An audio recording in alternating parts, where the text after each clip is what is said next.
Casanova Fest održava se 5 godina, a ideja o Casanova Festu je nastala prije 10-ak godina. Nakon što smo Boris Matić, Slobodan Vugrinec i ja pročitali memoare, dakle od te činjenice da se Vrsar 2 puta spominje u Kazanovinim memoarima, počeli smo sa idejom. Festival dakle obrađuje teme ljubavi i erotike kroz umjetničke sfere, književnosti, glazbe.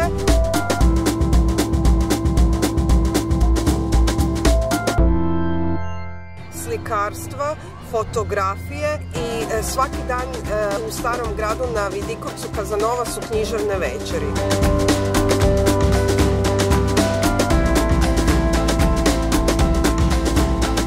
Sva 3 dana festivala ovdje se pripremaju školjke.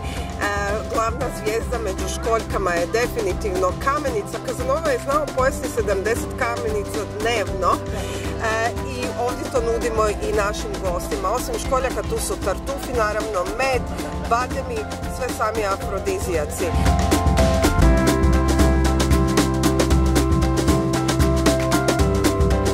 Danas smo imali džostru i prikaz života iz Kazanovinog doba. Evo, Vrsar imao sreću da je Kazanova jednom igrom slučaja 2 puta čak posjetio Vrsar, jer u Vrsar je došao 1743. ako se ne varam, imao je samo 18 godina. Bio je odlično crno vino koje spominje stalno u svojim memoarima, vrsarske foške.